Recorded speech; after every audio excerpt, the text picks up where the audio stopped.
All across the North Country, communities are grappling with what to do with vacant buildings left behind by decades of economic malaise. In Au Sable Forks, one of those buildings is a historic movie theater that sat largely empty for years. Now, a pair of local business owners is working to transform it into a community arts venue. That's today's story of the day. Support for Story of the Day comes from Clarkson University, offering over 95 programs of study with campuses in the Hudson Valley, Central, and Northern New York. More at clarkson.edu.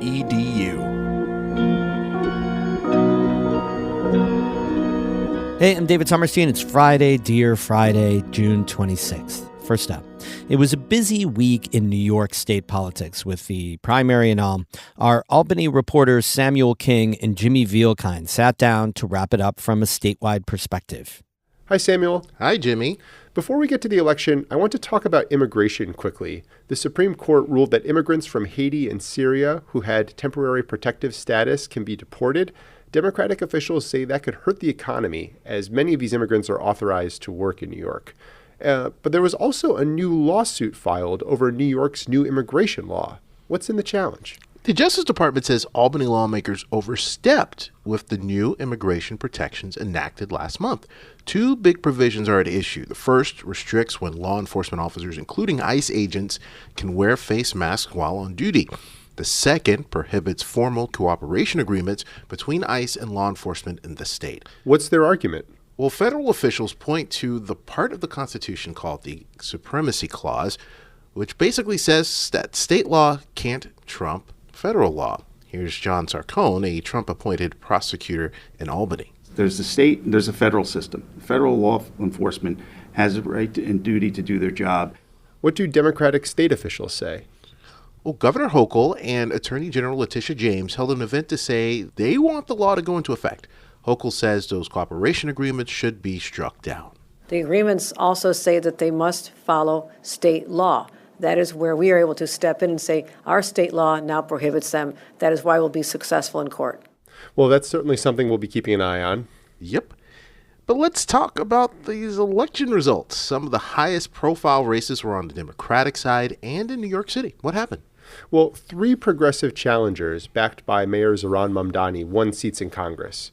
Two of those victorious candidates are members of the Democratic Socialists of America, and two of the people who lost were incumbents. I spoke with Fordham political science professor Christina Greer about her takeaways. The Democratic Party needs to take notice on what they're doing in Washington, D.C. and in Albany, and making it clear to their voters that they're still relevant and working for them and not just becoming, watered down Republicans from the past. Now, the DSA is very bullish. Leaders are already talking about picking new targets for 2028. And Jimmy, let's not forget about some other upstate wins for the DSA. Adam Bojack won a state assembly primary with the support of DSA out in Western New York. Another DSA-backed candidate, Mo Brown, is neck and neck with longtime assembly member Bill Magnarelli in Syracuse. I really wonder, though, if those kinds of results will scale outside of urban areas. For example, Comptroller Tom DiNapoli easily won a statewide race against two progressive challengers, Drew Warshaw and Raj Goyal. Very interesting. And in the lower Hudson Valley, two moderate Democrats took around 80% of the vote in a primary over who would get to challenge Republican Congressmember Mike Mauler. The progressive candidates got buried. Kate Connolly won. We'll have to see how things play out. Talk soon, Jimmy. That's Samuel King and Jimmy Vielkind, our Albany reporters for the New York Public News Network.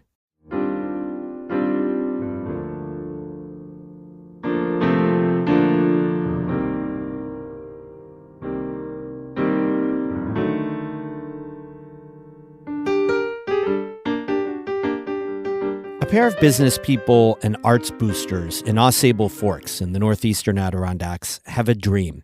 They're trying to revive the historic downtown theater. And recently, they got a symbolic boost with the unveiling of a new mural on the outside of the theater. Supporters say it's all part of a broader effort to reimagine the Au Sable Forks downtown. David Escobar was there for the celebration and has this story. Just off Main Street in Au Sable Forks, dozens of residents gather around a towering blue mural painted across 3,000 square feet of brick wall. The artwork is called Water Wonder, It's the work of Oregon-based artist Erica Rosendale. Thank you for putting your wall up for something like this. Thank you for your trust. A kingfisher stretches across the wall, surrounded by bubbles filled with scenes from local history. Workers from the old paper mill, a fly fisherman, and artist Rockwell Kent. It's actually the first piece of public art visible from downtown. The impact's really felt. Like, I've painted in cities and painted murals all over the place, but the impact that this one's having is so direct. For Town of J Supervisor Matt Stanley, the mural is part of a larger effort to reimagine the future of Au Sable Forks. The mill left Au Sable Forks in the 1970s, and it's gone through a renaissance of different changes over those years. Now we need to find what's our new chapter. And a huge anchor for this revitalization is what the mural's painted on. It covers the side of the Au Sable Theater, a building that, until recently, was better known for its peeling paint and uncertain future than for public art. All right, so you're standing in the lobby. Jason Andrew co-owns the theater. The easiest way to move forward with the renovations was really just to gut it back to the original bones.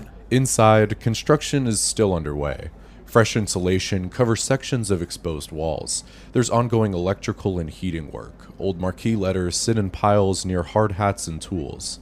The theater first opened in 1937 as the Hollywood Theater. Over the decades, it's changed hands several times, serving as everything from a movie house to a manufacturing space for Olympic luges. In 2021, Andrew and his husband Norman Jabot bought the building. The pair has spent years organizing arts events across the North Country. Jabot says they eventually decided it was time to create a more permanent home for that work. So Jason and I took the plunge, and so we bought this theater thinking it was going to be a very quick 6-month renovation, take down a wall, put in a new heating system, and open the door. That timeline didn't quite work out. And now we're 5 years into a renovation. Over the past 5 years, the couple has pieced together over $70,000 through small business grants, fundraising, and their own savings, while also lining up local contractors to restore the theater. When it finally opens, Jabot says there'll be a coffee shop by day and a multi-purpose art space during the evening. There'll be a film component, but there'll definitely be music, there'll be dance, there will be, spoken word. It'll be a stage. The goal isn't to bring back the theater exactly as it was. Andrew says they're building something that can evolve with whatever people want to do there. So this space has to be really flexible and, has to be able to accommodate whatever that kind of flexibility is. We don't want to be roped into a Cineplex. We want to have the chairs and the seating being able to move and mobile so we can all do all kinds of different things in here. The couple doesn't expect the theater to open till fall 2027, but the mural outside is a sign of things to come. Town Supervisor Matt Stanley says renovating any blighted building is a big deal. But in this community, he says the harder undertaking is convincing people that revitalization is still possible. When you grow up in a town that is vibrant and it just keeps declining year after year after year, you start to lose hope. You don't want to take a gamble on something. And it's really been trying to encourage people that we're worth taking a chance on. Jason Andrew says he doesn't see the theater as something that will single-handedly revive Au Sable Forks, but he hopes it can give people a place to gather, create, and spend time downtown together. We love the energy and the engagement with artists, right? And there's nothing more complete than you're able to offer them a place to make work or to show work. It can take one person, one building, and it can have that rippling effect where we all get to sort of celebrate what the arts mean. For now, visitors can only peer through the theater's unfinished lobby, but at least for one afternoon, it became a gathering place again. David Escobar, North Country Public Radio, Au Sable Forks. David Escobar is a Report for America Corps member. He reports on diversity issues in the Adirondacks through a partnership between North Country Public Radio and Adirondack Explorer. We have more news through the weekend on our website, ncpr.org. Music today by Caitlin Scholl of Lake Placid and Matt Bullwinkle of Potsdam. Have a great weekend. I'm David Sommerstein, North Country Public Radio.